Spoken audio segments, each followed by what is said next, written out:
ہر انسان کو تین چیزوں سے بڑا پیار ہوتا ہے، بڑی محبت ہوتی ہے۔ تین چیزیں اس کے لیے بڑی محبوب ہیں۔ پہلی چیز انسان کا مال، انسان کی دولت، جائیداد۔ انسان کو اپنا مال بڑا پیارا ہوتا ہے، اپنے مال سے بڑی محبت ہوتی ہے۔ اور دوسری چیز انسان کی اولاد، اسے اپنی اولاد سے بڑی محبت ہوتی ہے۔ اولاد اس کے لیے بڑی محبوب ہوتی ہے، اور یہ مال اور اولاد، یہ دونوں چیزیں انسان کو پسند ہیں، محبوب ہیں، پیاری لگتی ہیں۔ اور ان دونوں چیزوں کے بارے میں ہی اللہ رب العزت نے فرمایا انما اموالکم و اولادکم فتنہ، کہ تمہارا مال اور تمہاری اولاد تمہارے لیے آزمائش ہے، کہ اگر مال صحیح جگہ پہ خرچ کیا اور اولاد کو صحیح تربیت دی اور اسے دین کے راستے پر لگا دیا تو آپ کامیاب اور کامران ہیں۔ لیکن اگر آپ نے اسی اپنے مال کو غلط راستے پر خرچ کیا، فضول خرچیاں کی، اور اپنی اولاد کو دین نہ سکھایا، نمازی نہ بنا سکے، اللہ کے دین کی طرف نہ راغب کر سکے، تو آپ خسارہ پانے والے ہیں۔ کیونکہ اس اولاد کے ذریعے سے اللہ نے آپ کی آزمائش کی ہے کہ آپ اپنی اولاد کو کیا بناتے ہیں، کیا سکھاتے ہیں، کہاں لگاتے ہیں۔ صرف ان کی روزی روٹی کا فکر کرتے ہیں کہ ان کے دین کا بھی فکر کرتے ہیں۔ اور مال بھی اسی طرح ہے، ان دونوں چیزوں سے انسان بڑا پیار کرتا ہے۔ اور تیسری چیز ہے جو انسان کو بڑی پیاری ہے، وہ ہے انسان کی عزت۔ ہر انسان کو اپنی عزت سے بڑا پیار ہوتا ہے۔ ہر کوئی یہ چاہتا ہے کہ لوگ مجھے بلائیں تو عزت کے ساتھ بلائیں، حلقہ احباب میں میں جاؤں تو مجھے مخاطب کرنے والے عزت کے ساتھ مخاطب کریں، معاشرے کے اندر میرا مقام ہو۔ ذلت سے بچنے کے لیے کئی حربے اختیار کرنے پڑتے ہیں، یعنی کہ ہر انسان یہ چاہتا ہے کہ میری عزت بڑھ جائے اور میری عزت محفوظ ہو جائے۔ اور ان تینوں چیزوں میں سے بھی جو سب سے زیادہ انسان کو محبوب ہے وہ انسان کی عزت ہے، کہ انسان اپنی عزت بچانے کے لیے، اپنی عزت محفوظ کرنے کے لیے اپنے مال کی قربانی دینے کے لیے تیار ہو جاتا ہے۔ اتنا پیسہ لے لے لیکن میری عزت کو داغدار نہ کرنا۔ عزت کا معاملہ آئے تو اپنے مال کی قربانی بھی دے دیتا ہے، اولاد کی قربانی بھی دینے کے لیے تیار ہو جاتا ہے کہ میری عزت بچ جائے، میری عزت بن جائے۔ یعنی کہ حقیقت یہ ہے کہ ہر انسان عزت دار بننا چاہتا ہے، اور وہ چاہتا ہے کہ میری معاشرے کے اندر عزت بن جائے۔ لیکن آج ہم نے اپنی عزت اور اپنا مقام بنانے کے لیے جو اصل راستہ تھا اسے چھوڑ دیا۔ اپنی عزت بنانے کے لیے ہم نے لوگوں کی خوشامدیں کی، لوگوں کے تلوے چاٹے، اہل حکومت کے ہاں، سیاست دانوں کے ہاں چکر لگائے، اور ہم نے سمجھا کہ دنیا کا کوئی عہدہ اور کوئی منصب مل جائے گا تو میں عزت دار بن جاؤں گا، میرے پاس مال و دولت آ جائے گا تو میں عزت دار بن جاؤں گا۔ سب سے پہلی بات تو یہ یاد رکھیں کہ عزت اگر ملتی ہے تو وہ اللہ کے در سے ملتی ہے، اللہ کے گھر سے ملتی ہے۔ لوگوں کے ہاں ہاتھ پھیلانے سے عزت نہیں ملتی، ہاتھ پھیلاؤ گے ذلیل اور رسوا کر کے ٹھکرا دیے جاؤ گے، تمہیں عزت دیں گے نہیں بلکہ تمہاری عزت کا مذاق اڑائیں گے۔ ہاتھ پھیلا کے لوگوں سے عزت مانگنے والا ذلیل اور رسوا ہو جاتا ہے۔ اللہ رب العزت نے اعلان کر دیا، من کان یرید العزت فللہ العزت جمیعا، جو بھی عزت حاصل کرنا چاہتا ہے وہ یہ بات یاد رکھے کہ عزتوں کا مالک اللہ ہے، اختیار اس کا ہے، وہ جسے چاہتا ہے عزت دیتا ہے۔ اس لیے اگر عزت چاہیے تو اس رب سے مانگو، عزت چاہیے تو اللہ سے مانگو، وہ رب عزتیں دینے والا ہے۔ اور جب مکہ کے اندر نئے نئے مسلمان ہونے والے لوگوں نے مکہ والوں کے مال و دولت کو دیکھ کے ان سے دوستی لگانا شروع کر دی کہ شاید کہ ہمارے پاس مال نہیں ہے، ان کے پاس مال زیادہ ہے۔ جب دوستی لگائی تو اللہ رب العزت نے قرآن نازل کر دیا، الذین یتخذون الکافرین اولیاء من دون المؤمنین ایبتغون عندهم العزہ فللہ العزت جمیعا، وہ لوگ جو کافروں کا مال دیکھ کر ان سے دوستی لگاتے ہیں۔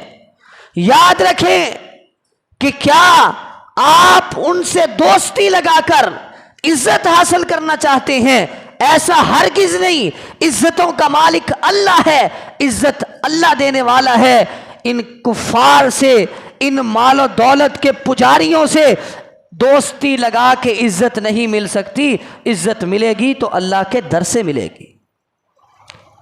قل اللہم مالک الملک تؤتی الملک من تشاء وتنزع الملک ممن تشاء وتعز من تشاء وتذل من تشاء۔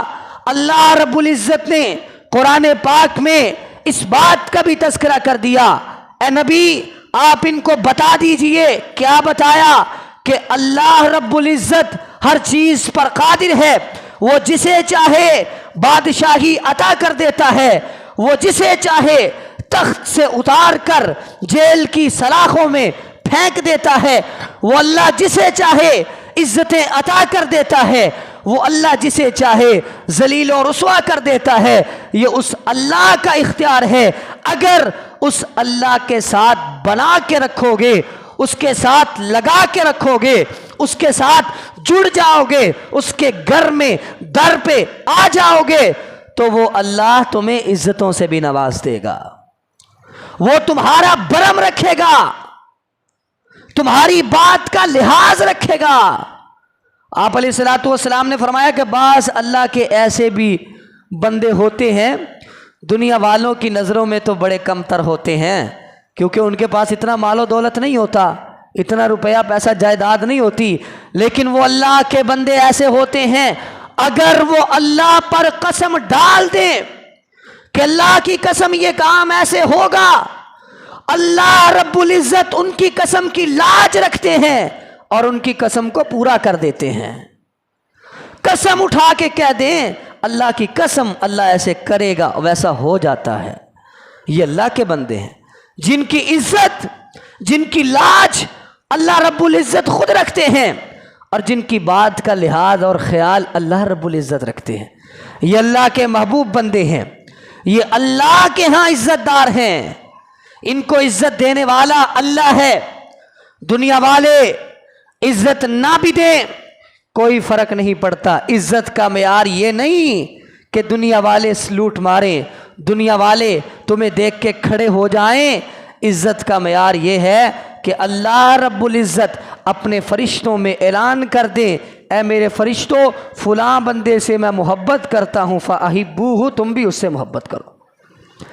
عزت آسمانوں پہ ہو رہی ہے۔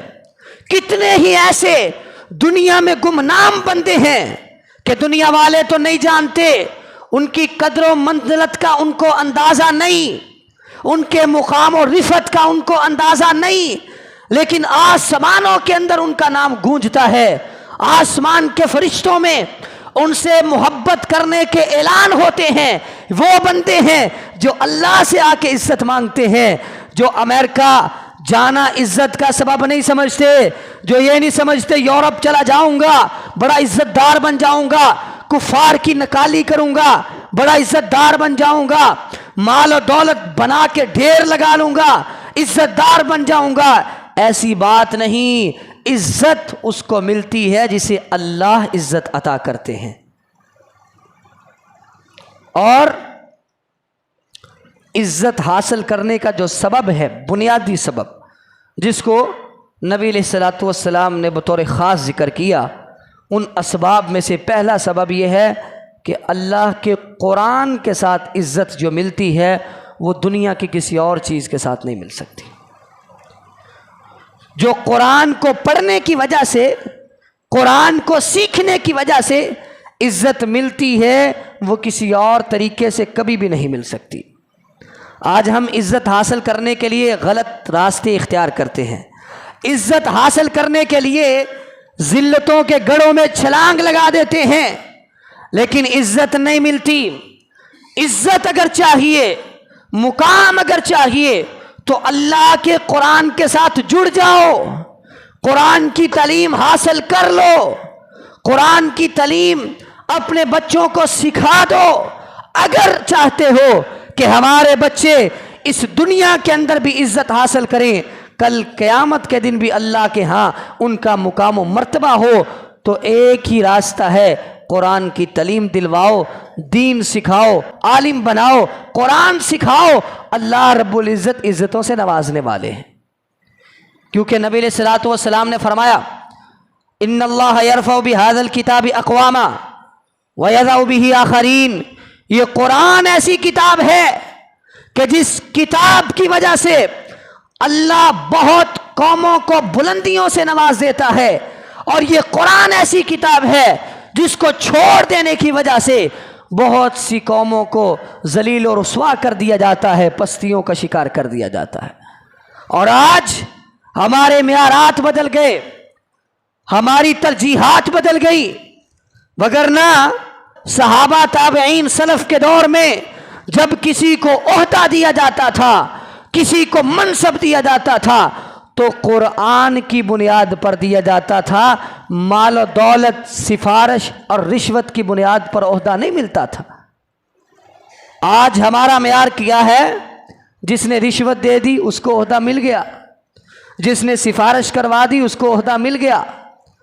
اللہ کے نبی کے صحابہ کے دور میں اور پھر اس کے بعد تابعین، تبع تابعین کے دور میں اگر کسی کو عہدہ ملتا، منصب ملتا، تو بنیاد رب کا قرآن بنتا کہ جس کو قرآن زیادہ آتا ہے، عہدے کا حقدار وہ ہے، منصب کا حقدار وہ ہے جس نے اللہ کی کتاب کو سیکھا ہے، وہ سب سے افضل ہے، وہ برتر ہے، وہ لوگوں کو لیڈ کرنے کے لیے کافی ہے۔ جس نے قرآن پڑھا ہے وہ سب سے برتر ہے۔ اور سیدنا عمر بن خطاب رضی اللہ تعالی عنہ کے دور میں یہ واقعہ پیش آیا کہ آپ نے نافع بن عبد الحارث کو مکہ کا امیر مقرر کیا، اور نافع بن عبد الحارث مکہ سے آئے، عصفان نامی جگہ پر حضرت عمر رضی اللہ تعالیٰ عنہ سے ملاقات کی۔ جب ملاقات ہوئی تو حضرت عمر رضی اللہ تعالیٰ عنہ پوچھنے لگے کہ میں نے تو تمہیں مکہ کا امیر مقرر کیا ہے، تم مکہ سے آ گئے ہو، اپنے پیچھے اپنا نائب امیر کس کو بنا کے آئے ہو، مکہ کا حکمران کس کو بنا کے آئے ہو؟ وہ کہنے لگے ابن ابزہ کو بنا کے آیا ہوں۔ حضرت عمر رضی اللہ تعالیٰ نے پوچھنے لگے من ابن ابزہ، ابن ابزہ کون ہے؟ ابن ابزہ کون ہے؟ جواب میں کہنے لگے مولا من موالینا، ابن ابزہ تو ہمارے آزاد کردہ غلاموں میں سے ایک غلام ہیں۔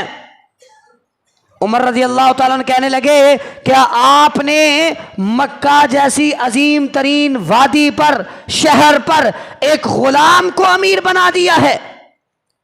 نافع بن عبد الحارث کہنے لگے ہے تو غلام، لیکن انہو قارئ لکتاب اللہ وعالم بالفرائض، وہ اللہ کی کتاب کا قاری ہے، وہ قرآن کو جاننے والا ہے، اور وہ وراثت کا علم بھی جاننے والا ہے، اس وجہ سے میں اسے مکہ کا امیر بنا کے آیا ہوں۔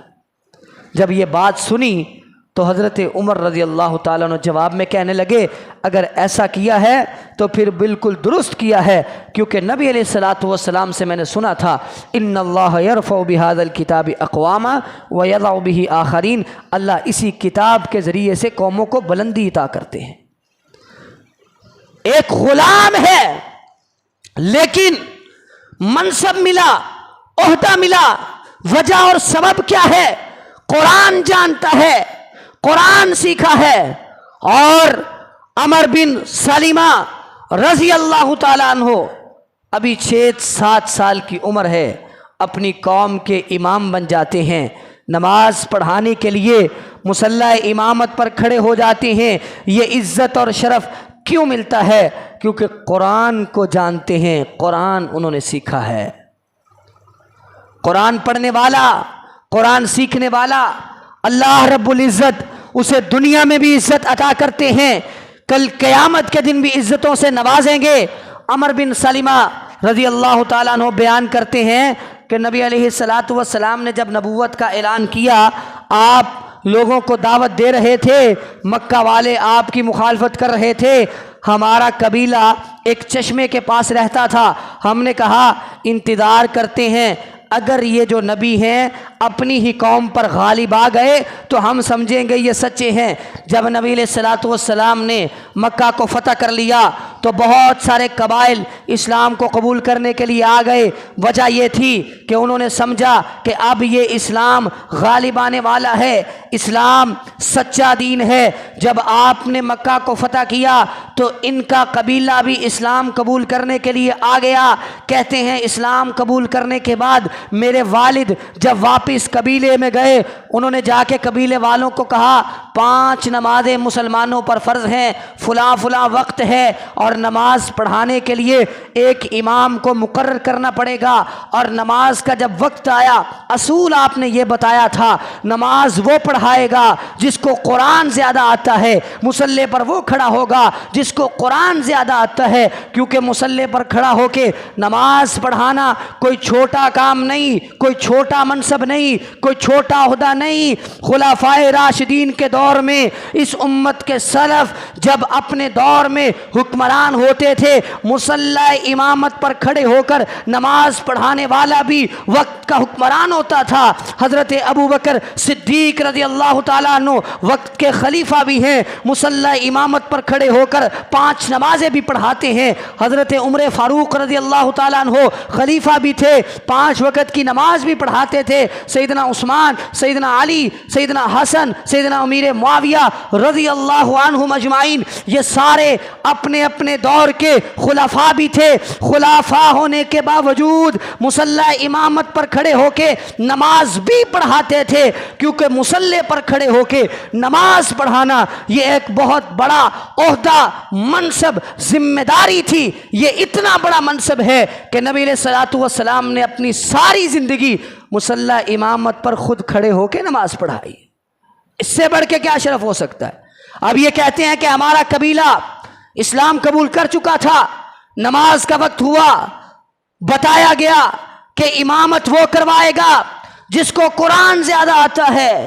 جب قبیلے والوں میں دیکھا گیا کسی کو میرے جتنا قرآن نہیں آتا تھا، مجھے قرآن سب سے زیادہ آتا تھا۔ اس کی وجہ اور اس کا سبب یہ تھا کہ جب مسلمانوں کے قافلے ہمارے قبیلے کے پاس سے گزرتے تھے، اس چشمے پر پانی پینے کے لیے ٹھہرتے تھے، میں ان سے پوچھا کرتا تھا کہ وہ جو نبی آیا ہے وہ تمہیں کیا باتیں بتاتا ہے؟ وہ مجھے قرآن کی آیات سنایا کرتے تھے، میں یاد کر لیا کرتا تھا۔ جب اسلام قبول کیا سب سے زیادہ قرآن مجھے آتا تھا، مجھے مصلی امامت پر کھڑا کر دیا گیا۔ وَأَنَا ابْنُ 6 أَوْ 7 سنین، اس وقت میں 6 یا 7 سال کا تھا، بالکل بچپن ہے، چھوٹی سی عمر ہے۔ مصلی امامت پر کھڑا کر دیا گیا، پورا قبیلہ پیچھے کھڑا ہے، امامت کروانے کے لیے ایک بچے کو مقرر کیا گیا ہے۔ وجہ کیا ہے؟ سبب کیا ہے؟ عزت کیوں ملی؟ قرآن زیادہ آتا ہے، قرآن سیکھ رکھا ہے، قرآن کو پڑھ رکھا ہے، اور قرآن پڑھنے والے کو اللہ رب العزت دنیا میں بھی عزت عطا کرتے ہیں، آخرت میں بھی عزت عطا کریں گے۔ ذرا سنیے گا، یہ کہتے ہیں میں اتنا چھوٹا تھا کہ ایک ہی چادر پہننے کے لیے تھی، جب میں نے نماز پڑھانے کے لیے وہ چادر لی اور نماز پڑھانے کے لیے امام بنا، نماز پڑھاتے دوران میری وہ چادر مجھے پوری طرح سے ڈھانپ نہیں سکی، اتنی چھوٹی چادر تھی۔ پھر کیا ہوا، قبیلے کی ایک خاتون نے مجھے ایک چادر لے کر گفٹ کر دی، تحفہ دے دیا کہ یہ آپ کے امام کے لیے ہے، یہ امام پہنے گا، نماز پڑھائے گا۔ چھوٹے سے بچے تھے، کہتے ہیں جب مجھے وہ چادر ملی مجھے اتنی خوشی ہوئی، اتنی خوشی مجھے کبھی کسی چیز کی نہیں ہوئی۔ بچے تھے نا، تو جب چادر تحفے میں ملی، دنیا میں بھی جب قرآن سیکھا، اللہ نے مصلی امامت پر کھڑا کر دیا، قرآن سیکھا، چھوٹی عمر ہے، بڑے بڑوں سے بھی برتری حاصل کر لی، قرآن سیکھا، دنیا کا مال بھی مل گیا، لباس نہیں تھا، اللہ نے لباس بھی عطا کر دیا، لوگوں نے تحفہ دیا، گفٹ دیا۔ یہ عزت اور شرف یہ ہے، لوگ گفٹ اور تحفہ اسے دیتے ہیں جس کو وہ اپنا جو ہے وہ محبوب بناتے ہیں، یا جو ان کے ہاں عزت دار ہوتا ہے، یا جس کو وہ معزز سمجھتے ہیں، نیک اور شریف سمجھتے ہیں، لوگ اسی کو تحفہ دیتے ہیں۔ دنیا میں بھی مل گیا تحفہ، عزت مل گئی، اور کل قیامت کے دن بھی عزت مل گئی۔ اور ابو عبد الرحمن السلمی تابعی ہیں بہت بڑے، حضرت عثمان رضی اللہ تعالیٰ عنہ کے شاگرد ہیں۔ حضرت عثمان رضی اللہ تعالیٰ عنہ سے انہوں نے قرآن سیکھا، قرآن پڑھا، اور اس کے بعد حضرت عثمان رضی اللہ تعالیٰ عنہ کے زمانے سے لے کر حجاج کے دور تک کوفہ کی جامع مسجد میں بیٹھ کر صرف قرآن پاک کی تعلیم دی، کوئی اور کام نہیں کیا۔ تقریباً یہ عرصہ بنتا ہے 50 سے 60 سال کے درمیان اگر اندازہ لگایا جائے، 50 سے 60 سال کا عرصہ صرف ایک کام کیا، کوفہ کی جامع مسجد میں بیٹھ کے پڑھایا، تو صرف قرآن پڑھایا۔ اور ان کا واقعہ صحیح بخاری کے اندر موجود ہے، قرآن پڑھاتے پڑھاتے ساری عمر گزر گئی، صرف قرآن پڑھایا، اور بھی بڑی چیزیں آتی تھی، لیکن تعلیم دینے کے لیے قرآن کا انتخاب کیا۔ پوچھنے والے نے پوچھا، اے ابو عبد الرحمن، ساری زندگی گزر گئی، آپ نے اسی مسجد میں بیٹھ کے پڑھایا ہے، سکھایا ہے، تو صرف قرآن سکھایا ہے، آپ نے کوئی اور کام نہیں کیا، وجہ کیا ہے، سبب کیا ہے؟ ابو عبد الرحمن السلمی کہتے ہیں اللہ کے نبی علیہ السلام کی ایک حدیث ہے جس نے مجھے ساری زندگی قرآن سیکھنے اور سکھانے پر راغب کیا ہے، اور اس بات پر مجھے جما دیا ہے، اس بات پر مجھے استقامت اختیار کرنے کی ہمت دی ہے۔ وہ ایک حدیث ہے، کون سی حدیث ہے؟ کہنے لگے وہ حدیث ہے خیرکم من تعلم القرآن وعلمہ، بہترین وہ ہے، عزت دار وہ ہے جو قرآن سیکھتا ہے، قرآن سکھاتا ہے۔ یعنی قرآن پڑھانے والا اور قرآن پڑھنے والا دونوں ہی بہترین ہیں، دونوں ہی معزز ہیں، دونوں ہی شرف کے حقدار ہیں۔ تو اس لیے اس شرف کو حاصل کرنے کے لیے کل قیامت کے دن میں اللہ کے دربار میں اس قرآن کو دلیل کے طور پہ پیش کر سکوں کہ اللہ ساری زندگی پڑھایا ہے تو تیرا کلام پڑھایا ہے، اور تیرا کلام جو ہے وہ عزتیں دینے والا ہے، تو ہم بھی اس عزت کو حاصل کرنے کے لیے ساری زندگی اس قرآن کو ہی پڑھاتے رہے۔ غلاموں کو عزت ملی۔ جب مسلمان مکہ سے مدینہ ہجرت کر کے آئے تو اس وقت ابھی نبی علیہ الصلوۃ والسلام نے ہجرت نہیں کی تھی، بڑے بڑے صحابہ آ گئے، قریش سے تعلق رکھنے والے، حضرت عمر رضی اللہ تعالیٰ عنہ بھی آ گئے، لیکن اس وقت ان صحابہ کو امامت کروانے والے کون تھے؟ کانا یا امہم سالم مولا ابی حذیفہ تھا وکانا اکثرہم قرآناً۔ اس وقت ان سارے صحابہ کو امامت کروانے کے لیے مصلی امامت پر جو کھڑے ہوئے وہ حضرت حذیفہ رضی اللہ تعالی عنہ کے غلام سالم تھے۔ سالم نے ان کو نماز پڑھائی۔ اس کی وجہ یہ ہے کہ سالم ان سب سے زیادہ قرآن جانتے تھے۔ جو قرآن زیادہ جانتا ہے، نبی علیہ الصلوۃ والسلام نے مصلی امامت پر امام کو مقرر کرنے کے لیے جو اصول مقرر کیے ہیں، ان میں سے پہلا اصول یہ ہے کہ جو اللہ کی کتاب کو، قرآن کو زیادہ پڑھنے والا ہے، زیادہ جاننے والا ہے، وہ مصلی امامت پر کھڑا ہوگا۔ تو یہ عزت نبی علیہ الصلوۃ والسلام نے خود بھی دی ہے۔ آپ نے قرآن پڑھنے والے کو شرف بخشا ہے، آپ نے قرآن پڑھنے والے کو عزت دی ہے۔ جب احد کے موقع پر 70 صحابہ کرام شہید ہو گئے، شہداء کی تعداد بڑھ گئی، دفنانے کے لیے اتنے کفن بھی نہ تھے، اسلام کی غربت کا زمانہ تھا۔ کان النبی صلی اللہ علیہ وسلم یجمع بین الرجلین من قتل احد فی ثوب واحد۔ آپ علیہ الصلوۃ والسلام نے احد کے شہداء کو، دو صحابہ کو ایک ایک چادر میں اکٹھا کیا اور ایک ایک چادر میں لپیٹا۔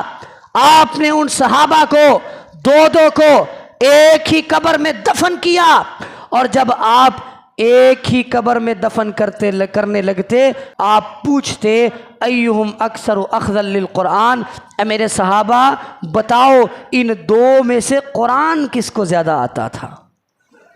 دو صحابہ ہیں، دونوں شہید ہیں، دونوں کو ایک ہی قبر میں دفن کرنے لگے ہیں، آپ پوچھتے ان دونوں میں سے قرآن کس کو زیادہ آتا ہے؟ اور جب اشارہ کیا جاتا کہ اس کو قرآن زیادہ آتا ہے، آپ اس کو قبر میں پہلے اتارتے، اور قبر میں اتارنے کے بعد آپ نے کہا انا شہید علی ہؤلاء یوم القیامہ، ان احد کے شہداء پر کل قیامت کے دن میں گواہی دوں گا اور میں ان کے لیے گواہ بن جاؤں گا۔ اللہ کے دین کی خاطر کٹ گئے اور اپنے آپ کو جو ہے وہ اللہ کی راہ میں پیش کر دیا، شہادت کا جام نوش کر لیا۔ اب یہاں سمجھنے کی بات، جو بتانے کی بات ہے وہ یہ ہے کہ اللہ کے نبی صلی اللہ علیہ وسلم نے خود بھی قرآن کے قاری کو عزت دی ہے، خود عزت دی ہے، اس سے بڑی کیا بات ہو سکتی؟ آپ علیہ الصلوۃ والسلام کا ایک صحابی فوت ہو گیا، آپ نے ان کا جنازہ پڑھایا، رو رو کر جنازہ پڑھایا، اور جب جنازہ پڑھایا تو آپ نے جنازہ پڑھانے کے بعد اس صحابی کے لیے یہ کلمات کہے، رحمک اللہ ان کنت لأواہا طلاعا للقرآن، اے میرے صحابی اللہ تجھ پر رحم کرے، اللہ تجھ پر رحمت کو نازل کرے۔ کیوں؟ کیونکہ تو بہت زیادہ قرآن کی تلاوت کرنے والا تھا، قرآن پڑھنے والا تھا۔ آپ نے قرآن پڑھنے والے کو عزت عطا کی۔ اللہ رب العزت کی طرف سے بھی قرآن پڑھنے والوں کو عزتوں سے نوازا جاتا ہے، اور یہ تو دنیا کی عزت ہے۔ کل قیامت کے دن کیا ہوگا؟ الماہر بالقرآن مع السفرۃ الکرام البررہ، آپ نے فرمایا قرآن مہارت کے ساتھ پڑھنے والا کل قیامت کے دن معزز فرشتوں کے ساتھ ہوگا۔ اللہ رب العزت اس کو یہ مقام عطا کریں گے۔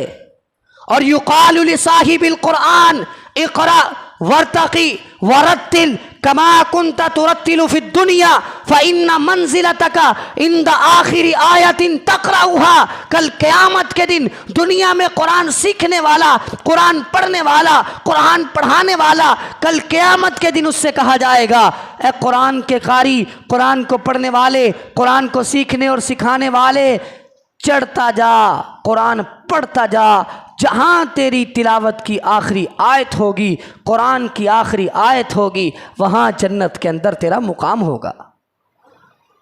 یہ کل قیامت کے دن عزت ملے گی۔ آج دنیا کے اندر بھی عزت، کل قیامت کے دن بھی عزت۔ آج ہم عزت حاصل کرنے کے لیے بڑے بڑے حربے اختیار کرتے ہیں۔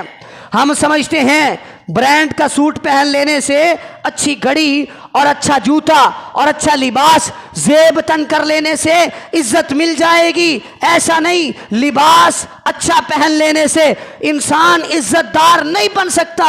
جب دل گندا ہو، جب اندر گندگی ہو، جب اندر نفرتیں ہوں، جب اندر چور چھپا ہو، خوبصورت لباس پہننے سے انسان خوبصورت نہیں بن جاتا۔ اگر لوگ دیکھ بھی لیں بڑا خوبصورت لگ رہا ہے، اللہ دلوں کو دیکھنے والا ہے، اللہ کی دلوں پر نظر ہے، وہ رب جانتا ہے کس کے دل میں کیا ہے اور کون کیسا ہے۔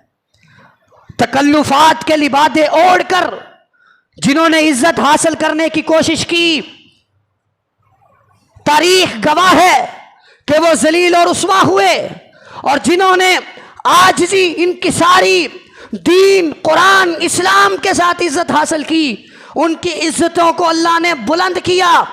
سیدنا عمر بن خطاب رضی اللہ تعالیٰ عنہ کا واقعہ آپ کے سامنے عرض کرتا ہوں، مصدرک حاکم کے اندر موجود ہے، صحیح واقعہ ہے۔ ایک دفعہ دریائے گزرگاہ سے جا رہے تھے، آپ کے ساتھ ابو عبیدہ بن جراح رضی اللہ تعالیٰ عنہ تھے، جن کے بارے میں نبی علیہ الصلوۃ والسلام نے فرمایا امین هذه الامہ، اس امت کا امانت دار اور امین جو ہے وہ ابو عبیدہ بن جراح ہے۔ ابو عبیدہ بن جراح کا اپنا مقام، عمر بن خطاب رضی اللہ تعالیٰ عنہما ان کا اپنا مقام، دونوں جا رہے ہیں، سفر کے اندر ہیں۔ عمر بن خطاب رضی اللہ تعالیٰ عنہ سواری سے نیچے اتر جاتے ہیں، اپنے موزوں کو جوتوں کو اتار کے اپنے کندھوں پر رکھ لیتے ہیں اور ننگے پاؤں چلنا شروع کر دیتے ہیں۔ ابو عبیدہ بن جراح کہتے ہیں رضی اللہ تعالیٰ عنہ، اے امیر المومنین آپ یہ کیا کر رہے ہیں؟ سارے مسلمان آپ کے تحت ہیں، آپ امیر المومنین ہیں، اللہ نے آپ کو شرف دیا ہے، آپ کو مقام دیا ہے، آپ امیر المومنین ہیں، آپ ایسا نہ کریں، ننگے پاؤں نہ چلیں، جوتا پہنیں، یہ آپ کا مقام ہے، آپ کی عزت ہے۔ عمر بن خطاب رضی اللہ تعالیٰ عنہ نے جو جملے بولے وہ سونے کے پانی سے لکھنے والے ہیں۔ انہوں نے کہا انا کنا اذل قوم فاعزنا اللہ بالاسلام، اے ابو عبیدہ ہم اسلام سے پہلے حقیر تھے، ہم اسلام سے پہلے کم تر تھے، اسلام سے پہلے ہمیں کوئی نہیں جانتا تھا، اسلام سے پہلے ہماری کوئی عزت نہیں تھی۔ اگر اللہ نے ہمیں عزت دی ہے، اگر آج مجھے یہ مقام ملا ہے، اگر آج میں امیر المومنین ہوں تو اس کی وجہ یہ ہے کہ اللہ نے مجھے اسلام کی دولت سے نوازا ہے۔ عزت دی ہے تو اسلام نے دی ہے، میرے اچھے لباس نے عزت نہیں دی۔ میں ننگے پاؤں چلوں یا جوتا پہن کے چلوں، جو عزت اللہ نے دی ہے وہ کم نہیں ہو سکتی۔ اسلام سے جو عزت ملتی ہے، جو دین سے عزت ملتی ہے وہ نہ کم ہوتی ہے نہ گھٹتی ہے، جو قرآن سے عزت ملتی ہے وہ بڑھتی ہے، اور یہ ایسی عزت ہے جو حقیقی عزت ہے، جو دائمی عزت ہے۔ آج دنیا دار یہ سمجھتے ہیں کہ ہمارے سامنے تو لوگ کھڑے ہو جاتے ہیں، ہماری تو بڑی عزت ہے، حالانکہ ایسی بات نہیں ہوتی۔ لوگ منہ پہ عزت کرتے ہیں، پیٹھ پیچھے گالیاں بھی دیتے ہیں، پیٹھ پیچھے غیبتیں بھی کرتے ہیں، پیٹھ پیچھے چغلیاں بھی کرتے ہیں، اور ان کی عدم موجودگی میں ان کی بڑی بڑی برائیاں ہوتی ہیں۔ تو یہاں سے کیا سمجھ آتا ہے؟ یہ جس کو ہم عزت سمجھتے ہیں یہ عزت نہیں، یہ ہمارے ساتھ خیانت ہو رہی ہوتی ہے۔ ہمارے منہ پہ عزت، ہمارے پیچھے ہماری غیبتیں، ہمارے منہ پہ عزت، ہمارے پیچھے ہمارے خلاف باتیں، ہمارے منہ پہ عزت، ہمارے بعد ہمارے لیے گالیاں، یہ عزت نہیں، یہ نام کی عزت ہے، یہ دکھاوے کی عزت ہے، یہ حقیقی عزت نہیں۔ حقیقی عزت تب ملے گی جب قرآن پڑھو گے، جب قرآن سیکھو گے، جب اپنی اولادوں کو قرآن سکھاؤ گے، پھر تمہیں حقیقی عزت ملے گی۔ آج اگر کوئی کہتا ہے میں بڑا چودھری ہوں، لوگ مجھے بڑا سلوٹ کرتے ہیں، لوگ مجھے ہاتھوں پہ اٹھاتے ہیں، لوگ اس کے سامنے جا کے ہاتھ پھیلاتے ہیں، اپنے آپ کو بڑا چودھری وڈیرا سمجھتا ہے، لیکن کبھی بھی قرآن نہیں پڑھا، کبھی بھی قرآن نہیں کھولا، قرآن نہیں سیکھا، قرآن نہیں دیکھا، قرآن کی طرف نہیں آتا۔ جتنا مرضی وہ اپنے ہی گمان میں چودھری بنتا رہے، بڑا وڈیرا بنتا رہے، عزت دار بنتا رہے، لوگ اس کی عزت کرتے رہے، وہ عزت دار نہیں ہو سکتا۔ عزت دار وہ ہے جس نے قرآن کو پڑھا اور قرآن کو سیکھا ہے۔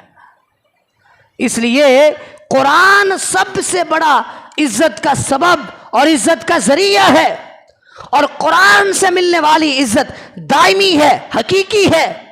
اس لیے اگر آپ عزت دار بننا چاہتے ہیں تو قرآن سے تعلق بنائیں، قرآن کے ساتھ جڑیں، قرآن کو سیکھیں، اپنی اولادوں کو قرآن سکھائیں۔ اور یہ شوال کا چاند نظر آنے والا ہے، شوال کے اندر دینی مدارس کے اندر، حفظ کے مدارس کے اندر داخلے شروع ہو جاتے ہیں، بچے دینی تعلیم حاصل کرنے کے لیے مدارس کا رخ کرتے ہیں، کوئی سکولوں کی طرف جاتا ہے، کوئی کالجوں کی طرف جاتا ہے، جانا چاہیے، لیکن قرآن کی تعلیم سے کورا ہونا، قرآن کی تعلیم سے ان پڑھ ہونا، یہ بہت بڑی حماقت ہے، یہ بہت بڑی قباحت ہے۔ انسان کو کم از کم اپنا دین سیکھنا چاہیے، اپنا دین سمجھنا چاہیے۔ دین کی لمبی چوڑی تفصیلات نہیں بھی آتی، کم از کم اتنا دین تو سیکھ لو کہ جتنا اپنی ذات پہ لاگو کرنا ہے۔ نماز تو فرض ہے نا، نماز کا ایک ایک مسئلہ سیکھو۔ زکوٰۃ دینا تو فرض ہے نا، زکوٰۃ کا ایک ایک مسئلہ سیکھو۔ اور حقوق، والدین کے حقوق، بیوی بچوں کے حقوق، رشتہ داروں کے حقوق، یہ جتنے بھی معاملات ہیں یہ ہمیں پتہ ہونے چاہیے تاکہ ہم اپنے دین کو اچھے طریقے سے ادا کر سکیں، اپنے فرض کو پورا کر سکیں، اپنے حق کو ادا کر سکیں۔ اس لیے جب یہ مدارس کے داخلے کھلتے ہیں، ہمیں بھی اپنی اولادوں میں سے اپنے ایک آدھ بچے کو دین کی طرف لگانا چاہیے۔ اگر اللہ نے ہمت دی ہے، آپ کے اندر حوصلہ ہے، ایک سے زیادہ بچوں کو بھی دین کی تعلیم دلوانی چاہیے، لیکن کم از کم ایک بچہ تو اللہ کی راہ میں وقف کر دو۔ نئے سال کا آغاز ہے، دینی مدارس کے لحاظ سے تو ہمیں اس کام کے لیے قدم اٹھانا چاہیے، کیونکہ عزت ملنی ہے تو قرآن سے ملنی ہے۔ مریم علیہ السلام جب اپنی والدہ کے پیٹ میں تھی تو مریم علیہ السلام کی والدہ نے اس وقت ہی یہ نظر مان لی تھی کہ اللہ میرے پیٹ میں جو بچہ ہے میں اللہ کے راہ میں وقف کر دوں گی۔ وہ جب پیدا ہوا تو بیٹا نہیں بیٹی تھی، لیکن جب نظر مانی تھی تو اس بیٹی کو بھی دین کے لیے وقف کر دیا، صرف عبادت کرے، دین پڑھے، دین سیکھے، اور وہ اللہ کے لیے وقف کر دیا گیا۔ اللہ والے تو وہ ہوتے ہیں کہ بچے کے پیدا ہونے سے پہلے ہی یہ نیت کر کے رکھتے ہیں کہ اللہ نے اگر مجھے اولاد دی میں دین کے لیے وقف کر دوں گا، میں اسے عالم بناؤں گا، میں اسے قاری بناؤں گا، میں اسے حافظ بناؤں گا، میں اسے قرآن سکھاؤں گا۔ دنیا سیکھنے والے بڑے ہیں، کالج یونیورسٹیوں میں پڑھنے والے بڑے ہیں، مدارس خالی پڑے ہیں، مدارس کے اندر اپنے بچوں کو لے کے آئیے۔ اگر آپ عزت چاہتے ہیں، عزت دار بننا چاہتے ہیں، اور آپ یہ چاہتے ہیں کہ دنیا اور آخرت میں آپ کا بچہ آپ کے لیے صدقہ جاریہ بنے، تو آپ اپنے بچے کو دین کی تعلیم سکھائیں۔ آپ چلے جائیں گے، وہ قرآن پڑھنے والا آپ کے بعد قرآن پڑھے گا، آپ کو قبر کے اندر صدقہ جاریہ کا ثواب پہنچتا رہے گا۔ آپ چلے جائیں گے، آپ کے بچوں کے بچے بھی پڑھتے رہیں گے، آپ کو ثواب ملتا رہے گا۔ یہ دنیا کی ڈگریاں حاصل کرنے سے یہ اجر و ثواب نہیں ملتا، یہ اجر و ثواب تب ملے گا جب آپ رب کے قرآن سے دل لگائیں گے، قرآن کی تعلیم حاصل کریں گے، اور یہ قرآن عزت حاصل کرنے کا، اجر حاصل کرنے کا، ثواب حاصل کرنے کا، اللہ کی نظروں میں مقام اور شرف حاصل کرنے کا سب سے بڑا ذریعہ ہے۔ تو اس لیے اسی رمضان میں ہمیں یہ ارادہ کرنا چاہیے، ہمیں یہ نیت کرنی چاہیے کہ ہم اب کے اپنے محلے میں یہ مسجد ہے، یہاں بھی حفظ کا مدرسہ ہے، یہاں بچوں کو داخل کرو، اپنے بچوں کو قرآن سیکھنے سے دین تو ملتا ہی ملتا ہے، قرآن پڑھنے والا بچہ ذہانت و فطانت میں بھی باقی بچوں سے تیز ہوتا ہے۔ قرآن سیکھنے والا بچہ سمجھدار ہوتا ہے، قرآن یاد کرنے والا بچہ عام بچوں سے جو ہے وہ پڑھائی کے اندر اچھا اور بہترین پرفارم کرتا ہے۔ وجہ کیا ہے کہ جس نے قرآن یاد، کوئی آسان کام تو نہیں ہے، قرآن یاد زندگی بھر کی ریاضت کا لہو لگتا ہے. اتنا آسان نہیں قاری قرآن ہونا. قرآن پڑھنے کے لیے جو بچے پڑھتے ہیں آپ نے دیکھا ہوگا ایک دن میں سارا دن بیٹھ کے, اور اگر بچوں کے اندر جو ہے وہ سبق کی روٹین بڑھ گئی ہے, سارا دن بھی رات کو بھی 2-3 گھنٹے بیٹھ کے قرآن پڑھتے رہتے ہیں. قرآن پڑھ کے ان کی زبانوں کے اوپر قرآن روا ہو جاتا ہے. قرآن پڑھتے ہوئے انہیں تنگی نہیں ہوتی, قرآن پڑھتے ہوئے انہیں مشکل نہیں ہوتی. سارا دن قرآن پڑھتے ہیں, قرآن سیکھتے ہیں, قرآن یاد کرتے ہیں. ان کی زندگی میں برکت, ان کے والدین کے لیے برکت. اور جب تک بچہ بالغ نہیں ہوتا تب تک قرآن پڑھتا رہے گا, والدین کو پورا اجر و ثواب ملتا رہے گا. نبی علیہ الصلوۃ والسلام سے ایک عورت نے پوچھا کہ یہ میرا بچہ ہے, علیہ الحج, کیا اللہ کے نبی علیہ الصلوۃ والسلام اس بچے پر حج فرض ہے؟ آپ نے فرمایا نہیں, حج فرض نہیں ہے. تو کیا یہ حج کر سکتا ہے؟ آپ نے فرمایا یہ حج کر لے, ثواب تجھ کو ملے گا. ماں کو کہا ثواب تجھ کو ملے گا, کیونکہ بچہ ہے نا, اس پہ تو حج فرض نہیں. اگر وہ عبادت کرے گا ثواب والدین کو ملے گا. اپنے بچوں کو قرآن سکھائیں, قرآن پڑھائیں, قرآن کی طرف لگائیں. بالغ ہونے سے پہلے ان کے ایک حرف کی 10 نیکیاں آپ کو ملیں گی, ان کو بھی اللہ اجر سے نوازے گا. اور بلوغت کے بعد بھی وہ بچے آپ کے لیے صدقہ جاریہ بنے رہیں گے. لیکن یہ تب ہوگا جب آپ کے بچے قرآن کی طرف آئیں گے, اور اس قرآن کو جب آپ نے محنت کے ساتھ, مشقت کے ساتھ, دل لگی کے ساتھ. بعض لوگ کہتے ہیں جی بڑا مشکل کام ہے, بڑی محنت لگتی ہے, ہمارا بچہ نہیں کر سکتا, ایسا نہیں ہو سکتا, ویسا نہیں ہو سکتا. بچے بھاگ جاتے ہیں, بچوں کے اندر ٹھہراؤ نہیں ہے. یاد رکھیں, آپ سکول کی تعلیم دلوانے کے لیے اپنے بچوں کو بڑے پیار سے مناتے ہیں, ان کی خواہشات کو پورا کرتے ہیں. صبح سکول بھیجتے ہوئے اس کی جیب کے اندر خرچہ ڈالتے ہیں, اس کو پیسے ہاتھ میں تھماتے ہیں, اس کے لیے بسکٹ دیتے ہیں تاکہ وہ اچھے طریقے سے خوشی بخوشی سکول میں جائے. اسی طرح آپ اپنے بچے کو قرآن کی تعلیم دلوانے کے لیے اس کی خواہشات کو پورا کرو, اس کی بات کو مانو, اس کو پیار سے سمجھا کے اور بڑے اچھے طریقے سے قرآن پڑھانے کی طرف راغب کر دو. محنت آپ کو بھی کرنی پڑے گی, محنت آپ کے بچے کو بھی کرنی پڑے گی. جب ایک دفعہ قرآن پڑھ جائے گا آپ کے سارے ہی جو کام ہیں, معاملات ہیں, وہ سب کے سب درست ہو جائیں گے, اور آپ کی زندگی روشن ہو جائے گی, اور دنیا و آخرت میں آپ کے لیے, آپ کے بچوں کے لیے عزتوں کا انتظام ہو جائے گا. اللہ سے دعا ہے کہ اللہ تعالی ہمیں کتاب و سنت کو پڑھنے کی, سمجھنے کی توفیق عطا فرمائے. وآخر دعوانا ان الحمد للہ رب العالمین.